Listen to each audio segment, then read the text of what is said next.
Kita perlu catat hak saudara kita di pintu rumah kita.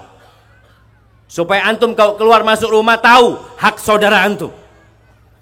Karena yang menyebabkan pertikaian, yang menyebabkan banyaknya penipuan, itu karena kita nggak tahu sama hak saudara kita. Allah akan tanya kalau bicara hak pada hari kiamat, akan dibangkitkan manusia, ditanya, engkau sudah berikan nggak hak saudaramu? Yang pertama kata Nabi SAW, "Idza laqitahu fasallim alaih." Kalau engkau berjumpa dengan dia, ucapkan salam. Assalamualaikum, bukan permisi. Kalau di sini kalau berjumpa ngomong apa? Nun sewu. Sewu sekarang sulit ya mah. Rongewu. Nah, nun sewu, numpang lewat, apa lagi? Apa? Amit-amit. Jamaah, kita disuruh kalau berjumpa ucapkan salam, antum ucapkan amit. Antum ucapkan permisi. Loh Ustaz, kan kita di Indonesia. Nah, kita di Indonesia, tapi kita muslim. Antum ucapkan assalamualaikum, numpang lewat, silahkan.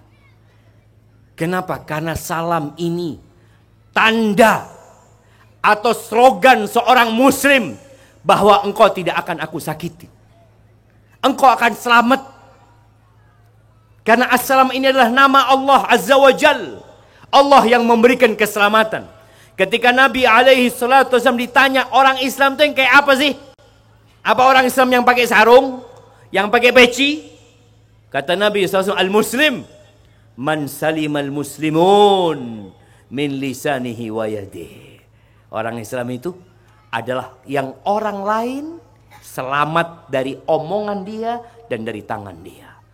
Maka tatkala kita mengucapkan assalamualaikum, ini permulaan kita menumbuhkan cinta dan kasih sayang di antara kita. Mungkin pertamanya antum nggak dijawab. Assalamualaikum, nggih. Assalamualaikum, nggih jawabannya. Ya hari pertama, karena dia nggak biasa jemaah. Anda katakan ini bicara persatuan loh. Kita bukan hanya bicara persatuan kulitnya, bajunya, topinya, lah kita bicara persatuan hatinya. Ketika Nabi SAW datang ke kota Madinah, kita tahu ada perkumpulan dua masyarakat di kota Madinah. Orang-orang muhajirin, pendatang, dan orang-orang ansor. Kita tuh kalau ada pendatang kadang-kadang hati kita nggak nyaman sama dia. Maka Nabi SAW pertama sampai kota Madinah, beliau mengatakan, Ayyuhan nas, afshus salam, wa at'imut ta'am, wasilul arham, wasallu bil lail, wan nasu niyam tadkhulul jannata bisalam. Yang pertama Nabi ucapkan kepada masyarakat yang baru nih, berkumpul, menyatu, wahai umat manusia, tebarkan salam. Wallah jamaah, indah salam ini jemaah. Bagaimana orang-orang di luar sana nggak suka dengan salamnya umat Islam. Ada iri dan dengki dari orang-orang Yahudi umum. Karena umat Islam punya kalimat pemersatu. Itu assalamualaikum. Apakah kalau antum ke Inggris assalamualaikumnya ganti? Enggak. Ana pernah ke Spanyol jemaah. Waktu itu kita mengunjungi sebuah museum ya. Ana ya dengan pakai gamis, pakai baju, pakai peci. Ketika ana masuk ke tempat pemeriksaan, yang memeriksa itu langsung mengatakan kepada ana, Assalamualaikum. Ana ucap waalaikumsalam. Dia mengatakan, ana muslim, kata dia. Masya Allah. Ketemu saudara di Spanyol jemaah. Dan salamnya tetap sama. Kalau antum ke Amerika ketemu muslim, apa yang antum ucapkan? Assalamualaikum. Kalau antum ke Australia ketemu muslim di sana, apa yang antum ucapkan? Assalamualaikum. Ini adalah salam pemersatu umat Islam. Nabi SAW mengatakan, La tadkhulul jannah hatta tu'minu. Kalian tidak akan masuk surga sampai kalian beriman. Itu syarat mutlak, harus beriman. Wala tu'minu hatta tahabbu. Kalian tidak akan beriman kecuali kalian saling mencintai. Yang mengaku beriman lalu tidak cinta sama saudaranya, benci sama saudaranya, ada masalah sama dirimu. Kita mencintai saudara kita karena Allah, kita membenci juga karena Allah. Tapi kata Nabi SAW, kalian tidak akan beriman sampai kalian saling mencintai. Afala adullukum ala syai'in idza fa'altumuhu tahabbtum. Kalian mau enggak aku kasih tahu sebuah amalan yang kalau amalan itu kalian lakukan, kalian akan saling mencintai. Apa kata Nabi sallallahu alaihi wasallam? Afsyus salam. Tebarkan salam. Maka mohon setelah ini antum ketika pulang ke rumah, lewat gang, lewat kampung, kalau antum naik mobil, tolong kaca mobilnya diturunin. Ustaz, mobil anak pakai AC, Ustaz. Ya, turunin kacanya. Untuk apa? Untuk menumbuhkan cinta di antara kita. Antum ucapkan Assalamualaikum kepada tetangga-tetangga antum. Kepada orang-orang yang antum lewatin, Assalamualaikum. Yang naik motor, kadang-kala naik motor ini ada yang pakai helm apa? Helm full face itu jamaah, hitam warnanya. Dia lewat gang, la salam wala kalam terus. Mana antum ingin menumbuhkan cinta? Buka helmnya. Loh Ustaz, kalau dibuka nggak gaya Ustaz. Buka, Assalamualaikum. Untuk apa? Demi persatuan. Demi bagaimana kita menumbuhkan cinta. Dan antum mengucapkan salam kepada semua. Yang kenal juga sama yang tidak kenal. Karena sebagian kita berpikir kalau kenal baru sak tuluran. Baru saudara. Makanya kadang-kadang tadi nih, coba antum lihat. Kalau yang nggak kenal nggak salam. Pas kenal, Assalamualaikum, ahlan. Nggak kenal, meneng terus. Mak-mak juga tolong. Jangan meninggal ke tempat kecuali udah salam sama yang di sebelahnya. Udah kenalan sama yang di sebelahnya. Di antara tanda-tanda jemaah. Di antara tanda-tanda kiamat itu. Akan terjadinya kiamat. Itu mengucapkan salam hanya kepada yang dikenal. Dan sepertinya sudah datang tanda-tanda itu. Bagaimana para sahabat Nabi, kadang-kala mereka jalan jamaah, tahu-tahu ada pohon. Dipisahkan dengan pohon itu, ketemu lagi. Assalamualaikum, Masya Allah. Assalamualaikum mereka. Dan bicara berjabatan tangan, itu juga akan menggugurkan dosa-dosa kita. Sesuai yang diajarkan Nabi SAW. Taib. Yang kedua, wa idza da'aka fa'ajibhu. Kalau diundang sama saudaranya, datang. Asalkan undangannya tidak ada unsur kemaksiatan. Kalau antum diundang, yuk walimah nikah ke rumah ana, Masya Allah. Nanggap apa antum? Penyanyi ular. Penyanyi ular. Apabila tempat undangannya tidak ada unsur kemaksiatan, antum datang. Wajib datang kalau tidak berhalangan. Sebagian kita jamaah, kalau yang ngundang orang kaya, datang. Kalau yang ngundang orang miskin, malas datang. Antum datang. Mau bawa oleh-oleh silakan. Mau bawa hadiah silakan. Khususnya walimah ya. Undangan walimah. Saudara kita berbahagia, antum datang kepada dia. Kalau undangannya keluar kota, butuh perjalanan, gak wajib antum datang. Tapi kalau satu kota, dekat tempatnya, dan antum kosong, datang. Di mana Ustaz kalau banyak kemaksiatan di situ? Yang ngundang saudara sendiri. Yang ngundang keponakan, tapi ada banyak kemaksiatan di sana. Ya, kadangkala mereka mengundang hal-hal yang mendatangkan murka Allah Azza wa Jalla. Antum nggak usah datang. Tapi nanti selesai acara, antum datang ke rumahnya untuk menyambung silaturahim. Minta maaf, karena nggak bisa datang. Gitu. Itu hak yang kedua. Hak yang ketiga, wa idza stansahaka fansahu. Kalau dia minta nasihat sama engkau, kasih nasihat. Agama ini nasihat. Nasihat itu artinya menginginkan kebaikan buat orang lain. Jadi kalau saudara kita umpamanya, dia tanya sama kita, ana mau beli mobil. Mobilnya fulan. Bagus enggak menurut antum? Kayaknya kurang bagus. Cari mobil yang lain. Kenapa? Karena kenal ini jemaah. Tapi coba yang datang, antum jual mobil umpamanya, atau jual handphone, datang nih orang, nggak kenal sama antum, tanya, saya mau beli handphone bekas, kata dia. Oh iya ada, yang ini gimana? Oh masya Allah, ini nggak nemu antum barang kayak gini. Khusus anak kasih harga spesial buat antum, padahal bohong dia jemaah. Ini banyak terjadi, dijual beli. Mereka menipu saudaranya sesama muslim. Pedagang-pedagang buah, pedagang-pedagang sayur, pedagang apapun ya. Kadangkala mereka itu kalau jualan yang di atas itu yang besar-besar jemaah. Yang kecil ditaruh di dalamnya. Ini termasuk tidak memberikan nasihat kepada saudaranya.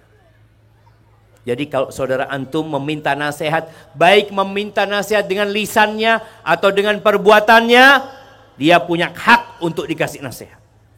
Seorang sahabat Nabi yang namanya Jarir ibn Abdullah al-Bajali rahimahullahu ta'ala. Pernah dia nyuruh anak buahnya beli kuda jemaah. Berangkatlah ke pasar kuda, bawa kuda, dibawa pemiliknya, dibawa kudanya. Bertemu sama bosnya. Ditanya berapa harganya? 300 dirham. 300 dirham. Iya. Sama Jarir dilihat kudanya ini. Sebelum dia bayar, dia kepingin tahu barangnya. Dia periksa barangnya. Depan, belakang. Kata Jarir bin Abdullah, kudamu ini harganya bisa 400 dirham. Mau 400 dirham. Siapa yang gak mau jemaah? Sudah laku 300 ditawar, dinaikkan harganya sama pembelinya. Dilihat lagi sama Jarir, ini kayaknya 500, masuk harganya. Mau 500. Ini ada orang nawar ke atas di mana jemaah? Kita selalu kalau nawar, Allah. Ada emak-emak kalau nawar sampai penjualnya mau nangis. Tahu. Allahu Akbar. Dan bangga kalau pulang. Wah, Masya Allah. Berhasil nawar. Padahal yang jualan nangis. Itu akhirnya sama Jarir ditawar 600. Gimana kalau 600 dirham? Dari 300 ya. Terakhir dibayari sama Jarir 800 dirham. Naiknya berapa kali lipat? 2 kali lipat lebih. Itu yang bawa penjual dan kuda itu heran. Dia mengatakan, aku bawakan kepada engkau kuda dengan harga 300 dirham, engkau bayarin 800 dirham. Gimana ceritanya bisa kayak gitu? Hak saudara. Kata Jarir bin Abdullah al-Bajali, bayatu Rasulullah sallallahu alaihi wasallam ala nushi li kulli muslim. Aku telah membaiat Rasul sallallahu alaihi wasallam agar aku memberikan nasihat kepada setiap orang Islam. Nggak pandang bulu, kenal nggak kenal, kasih nasihat. Kalau ini dilakukan oleh setiap muslim yang ada di Padean. Nah, Masya Allah, makmur jamaah. Pasar itu makmur. Orang akan hidup penuh dengan berkah. Ini kejadian di Madinah. Kira-kira mungkin 40 tahun yang lalu. Ini cerita seorang dosen di kelas ya. Dia menceritakan waktu itu dia ngomongnya di kelas 25 tahun yang lalu. Itu masih sering hujan turun di Madinah. Berkah. Tapi sekarang udah sulit. Di antara penyebab tidak turunnya hujan itu, ya dosa-dosa yang dilakukan oleh manusia. Syekh ini cerita, dulu di pasar Medina, pasar induk ya, pasar sayur apa itu, Masya Allah, mereka itu sebelum buka toko, sarapannya bareng ya Pak. Kan di pasar pemerintah itu biasanya dagangnya sama, yang dagang sayur ini semuanya sama satu baris. Nanti dagang buah ini sama satu baris. Itu mereka yang satu baris itu biasanya sarapannya bareng. Mereka sarapan bareng, habis sarapan, Masya Allah mereka makan nikmat, bismillah yuk buka tokonya. Buka semuanya. Biasanya pembeli itu datang ke toko yang pertama. Makanya kan toko yang pertama lebih mahal daripada yang nomor 2. Datang, Masya Allah, beli nih. Sudah beli, Alhamdulillah selesai. Datang pembeli kedua jemaah. Apa kata pemilik toko ini? Alhamdulillah, aku sudah punya rezeki. Engkau ke toko sebelah. Masya Allah jemaah. Toko yang kedua gitu. Ada pembeli lagi, suruh ke toko sebelahnya. Sekarang jemaah, belum datang pembelinya, sudah rebutan. Ini semua toko pada, ya Karim. Itu yang terjadi. Orang saling bermusuhan. Bukan saling memberikan nasihat kepada saudaranya. Kadangkala ada datang orang beli ke sebuah toko, tanya, punya barang ini? Oh, lagi kosong kata dia. Di mana ya cari barang ini ya? Wallahu a'lam. Dia nggak mau ngasih tahu di sebelahnya jualan, mana jual nggak? Wallahu a'lam. Kenapa? Udah hilang cinta kepada saudaranya. Yang ada memikirkan diri sendiri. Mau dibawa kemana harta itu sama engkau? Allah boleh jadi tetangga kita masuk surga lebih dahulu. Mungkin kalau kita baik sama dia, dia ingat sama kita ketika di surga Allah Azza wa Jalla. Ingat, kalau minta nasihat, kasih nasihat saudaramu. Kemudian yang keempat, wa idza atasa fahamidallah fashammithu. Ini Anda lihat budaya yang masih belum ya banyak dilakukan oleh umat Islam. Bukan budaya sebenarnya, ini syariat. Kalau bersin, bilang apa? Alhamdulillah. Ucapkan Alhamdulillah. Kalau kita mendengar orang bersin mengatakan Alhamdulillah, kita jawab apa? Yarhamukallah. Baik. Setelah didoakan Yarhamukallah, jawabnya apa? Masya Allah. Yahdikumullah. Mana yang jawab barusan? Iya, naik ke atas sini.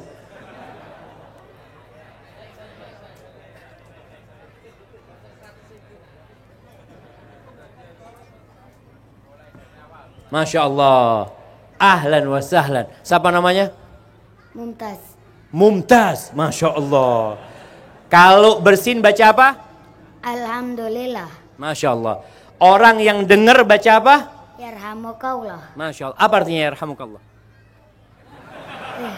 Semoga Allah merahmatimu. Taib. Terus yang tadi baca Alhamdulillah baca apa? Yahdikumullah wa yuslihu balakum. Masya Allah, barakallahu fikum. Ana kasih aja 100.000 buat Mumtaz. Awas.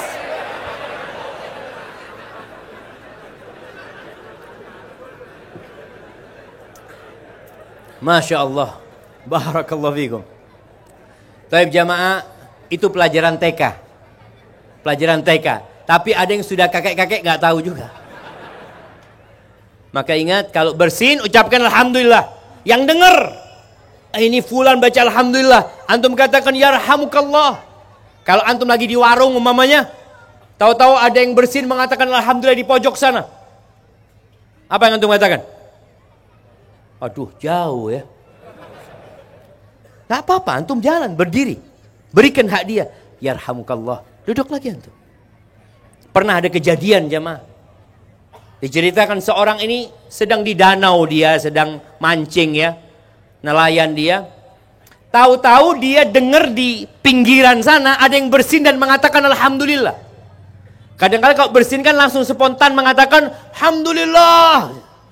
Namanya di danau jamaah, kedengaran dia. Masya Allah, ini orang langsung mendayung sampannya jamaah. Sampai ke orang itu mengatakan Yarhamukallah. Terus baik lagi. Ketika ditanya, engkau kenapa melakukan itu? Ya, siapa tahu doa orang itu mustajab, kata dia. Ketika dia mengatakan yahdikumullah wa yuslih balakum. Kita nggak tahu jemaah. Maka tolong jangan remehkan sunnah ini. Ketika mengatakan alhamdulillah cukup, jangan ditambah-tambahin. Pernah di zaman Abdullah bin Abbas atau Abdullah bin Umar bin Khattab, ada seorang yang bersin mengatakan alhamdulillah wassalatu wassalamu ala rasulillah. Oh, lebih keren kan jemaah? Alhamdulillah dan salawat salam buat Nabi SAW. Kata sahabat ini mengatakan wa ana aqulu alhamdulillah wassalatu wassalamu ala rasul. Aku juga sama mengatakan alhamdulillah salawat dan salam buat Rasul SAW. Tapi Nabi nggak ngajarin kita kayak gitu. Nabi ngajarin kalau bersin mengatakan alhamdulillahi rabbil alamin atau alhamdulillah. Maka ingat, itu hak saudara kita. Kemudian wa idza marida fa'udhu. Kalau sakit, besuk dia jemaah. Ya, mungkin di desa sini masih banyak ya besuk-membesuk ya, alhamdulillah. Tapi di kota-kota besar itu kadangkala tetangga nggak kenal sama tetangganya. Sampai ada cerita kawan anak, Ustaz, anak sama tetangga anak ini sudah ganti 3 kali, anak nggak kenal, Ustaz. Rumahnya dijual, ganti penghuni, nanti dijual lagi, anak nggak kenal. Antum nggak boleh anak ngomong kayak gitu. Hak saudara antum. Apalagi tetangga. Ini kalau saudara antum, tetangga antum haknya lebih besar lagi. Kalau sakit dibesuk. Makanya Rasul sallallahu alaihi wasallam beliau itu mengecek para sahabatnya di mana? Di rumah Allah, di masjid. Makanya tadi disebutkan sama kepala desa, kalau dengar ucapan hayya 'alas shalah, tinggalkan semua kegiatan. Masjid itu tempat persatuan kita. Tempat kebersamaan kita. Bagaimana kita di masjid wajib mengikuti imam. Imamnya Allahu Akbar ruku, kita ruku. Imamnya berdiri, kita berdiri. Nabi SAW kalau di masjid itu kadang-kala beliau mengabsen sahabatnya. Mana fulan kok nggak kelihatan? Oh yashtaki ya Rasulullah, dia lagi sakit. Nabi datang ke rumahnya membesuk dia. Maka upayakan kita hidupkan kembali sunnah ini. Tatkala ada yang sakit, kita besuk. Bawa sesuatu, nggak harus bawa sesuatu jemaah. Paling nggak antum bawa doa buat dia. Orang itu kalau dibesuk gembira melihat saudara membesuknya. Nggak harus yang ada di kota lain, yang di kampung antum lah. Dan pahala orang yang membesuk itu besar sekali. Apa pahala orang yang membesuk orang sakit? Nah, yang dekat-dekat sini dulu tanya. Nah, fadhol kasih mic-nya.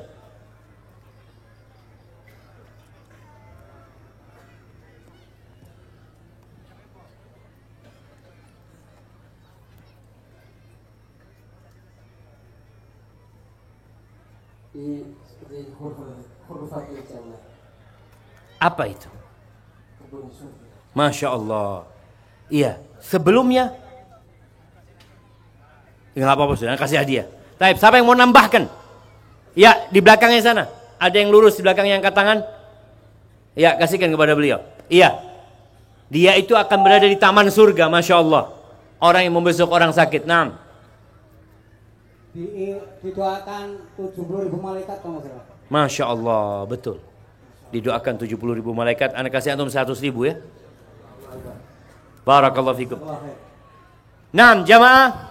Kalau Masya Allah ya, Nabi SAW menyebutkan kalau orang itu membesuk orang sakit di pagi hari, ada 70.000 malaikat yang mendoakan dia sampai sore. Bayangin jam, membesuk saudaranya. Kalau membesuknya di sore hari, itu didoakan 70.000 malaikat sampai pagi.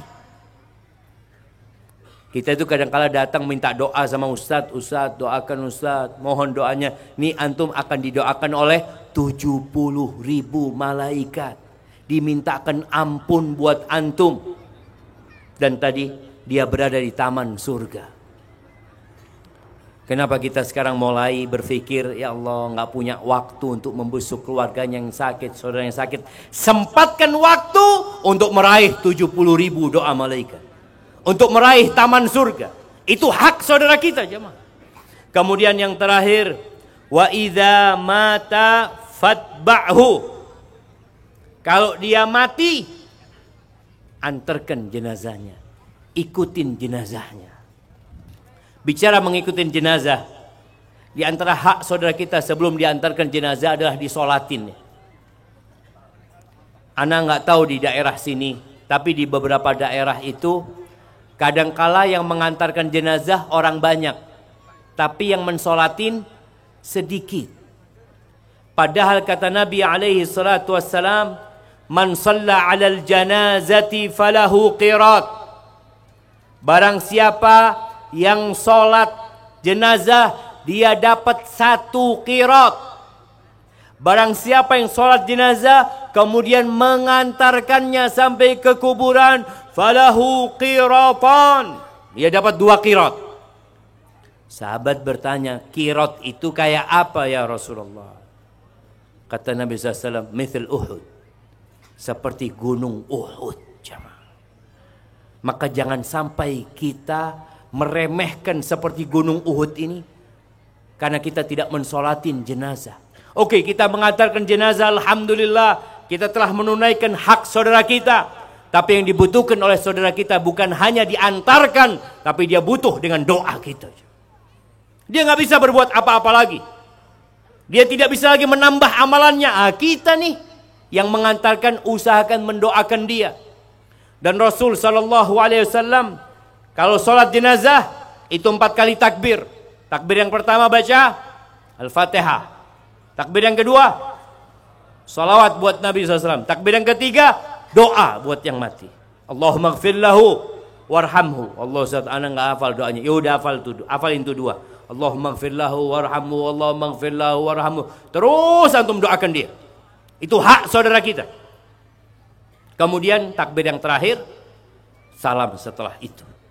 Ahibati fillah, menggabungkan 6 hak saudara kita ini sejatinya bukan perkara yang sulit. Asalkan kita niat dan berdoa memohon kepada Allah Azza wa Jalla. Insya Allah dengan cara kita memberikan hak-hak saudara kita, persatuan itu akan terjadi. Bagaimana apabila ada perbedaan pendapat?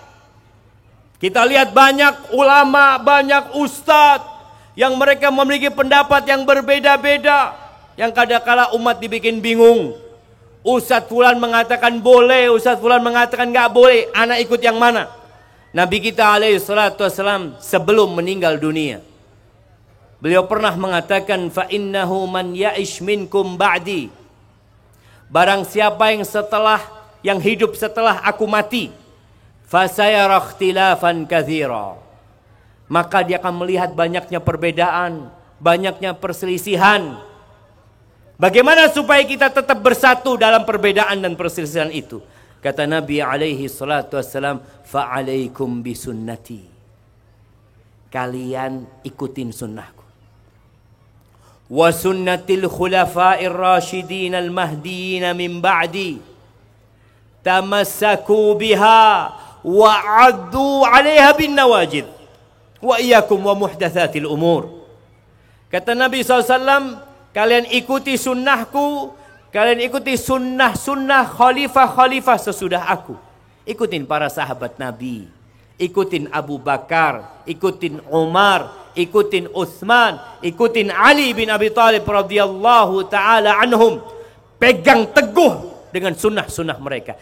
Gigit dengan gigi geraham kalian, gigit jemaah. Kalau dipegang kadang-kala lepas.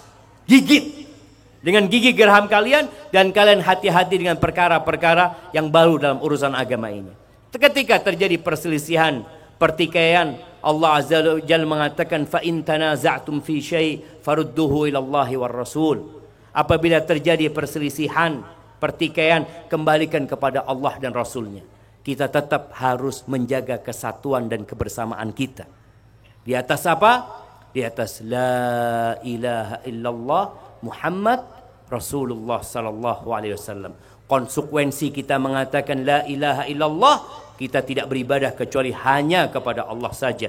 Dan konsekuensi kita mengatakan asyhadu anna Muhammad Rasulullah sallallahu alaihi wasallam, agar kita tidak beribadah kecuali dengan caranya Nabi Muhammad alaihi salatu wasallam. Dan insyaallah jemaah, kita akan bersatu.